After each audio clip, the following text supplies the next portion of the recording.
Bom, boa tarde. Eu queria, antes de iniciar, dar os parabéns para toda a delegação da seleção brasileira que foi campeã olímpica hoje. E eu faço questão de falar isso aqui porque eu tenho muitos amigos que estão lá.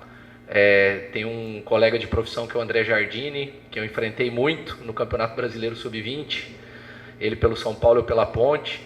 Auxiliar dele, o Paulo, o Vitor, o amigão meu de tempos, o Rogério Maia, treinador de goleiro, do Atlético Mineiro, que a gente trabalhou junto. Então, assim, mais muitas pessoas na comissão, supervisores, analistas de desempenho. Então, queria iniciar dando os parabéns pela conquista.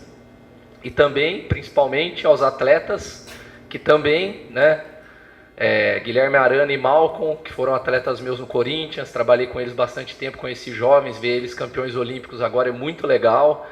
Abner, na Ponte Preta, lateral esquerdo, a gente trabalhou junto lá, e o Diego Carlos no Desportivo Brasil, lá no início, no Sub-17 ainda, há mais de 10 anos atrás. Então é muito legal ver esses caras hoje vencendo, ganhando um título olímpico, ganhando uma medalha olímpica, tendo visto o início deles, né?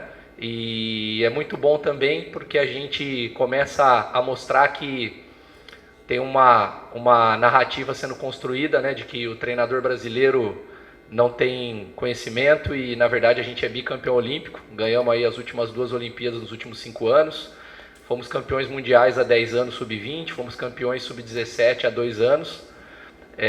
Campeões mundiais. Tudo com treinadores que têm histórico na base, que têm histórico de conhecimento, caras que são referência, caras que se desenvolveram em competições de base, crescendo, chegaram à seleção e conquistaram.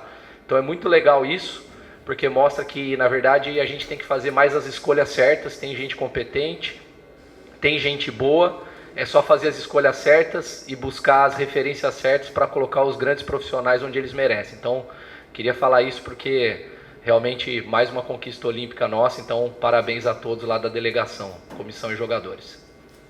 A pergunta do Luiz Carlos Fossili, da Rádio Máxima FM. Leandro, pela produtividade hoje, cabia mais? Cabia. A gente teve um volume de finalizações muito grande. Com 5 minutos a gente teve 2 chances de gol, né, no início do jogo, que a gente já poderia ter aberto o placar ali por 2 vezes, 2 chances muito claras. E várias vezes a gente teve situações ali, logo depois do segundo gol teve uma bola com o Davi também que poderia ter feito num escanteio. No segundo tempo, no início do segundo tempo também a gente iniciou em cima para fazer o terceiro. Então assim, a gente criou, né? Acabou saindo o terceiro gol ali no final com o Xavier. E na verdade só um momento ali de instabilidade, no momento da saída do Naldo, até a gente conseguir encaixar como ficaria ali o meio campo com o que estava acontecendo no jogo. Naquele momento de troca a gente teve ali uns 8 minutos de instabilidade. O restante do jogo foi muito nosso. Pergunta do Aurélio Ramos, da Sport Mania Web Rádio. Leandro, a fase ofensiva pela esquerda tem melhores números com o Christian. Essa condição já é pacífica para a comissão técnica? A gente tem buscado colocar, né, aqueles jogadores que vêm tendo melhor desempenho, né, em treino e jogo, que é o que eu sempre falo, que é o que a gente usa como referência. Ninguém tem cadeira cativa dentro e ninguém está fora, tá fora dos planos em momento algum. O Christian foi titular, acabou ficando como opção em alguns jogos, voltou e da forma como ele jogou hoje, ele foi muito bem ali pelo lado esquerdo, muita opção, ganhou muito confronto, conseguiu criar muitas situações por ali. E ele vai conquistando cada vez mais o espaço dele dentro da equipe. Pergunta da Drick Varini, do ND+. O Jack foi superior, dominou a partida e construiu o placar com tranquilidade. A torcida pedia um jogador de referência, mas hoje o Tricolor mostrou novamente que tem peças que, mesmo com características distintas, tornam o time agressivo e ofensivo. Qual a avaliação do ataque, que passou em branco nos últimos 2 jogos, mas marcou 3 neste jogo e, mais do que isso, teve ótimo volume ofensivo?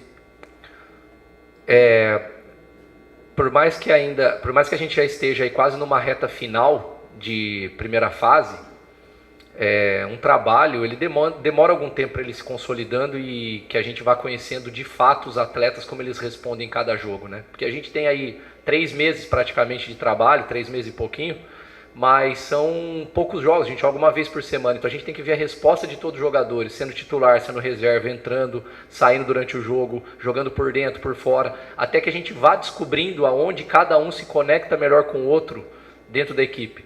Então isso vai acontecer. Hoje a gente optou por essa montagem de ataque, né, do jeito que ela foi, e a gente fez um ajuste ali na nossa, em alguns detalhes na nossa forma de recuperar a bola, que eu acho que fizeram grande diferença para a gente ter um volume grande de finalizações, mas esses daí eu não posso falar porque eu entrego o que a gente fez para os nossos adversários.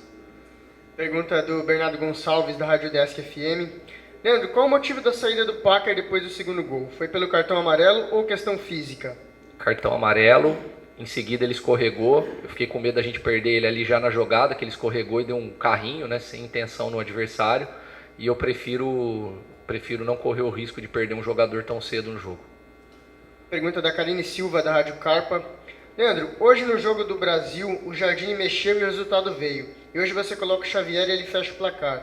Dá para assimilar as duas coisas? Com isso, diga uma frase que possa resumir a partida de hoje.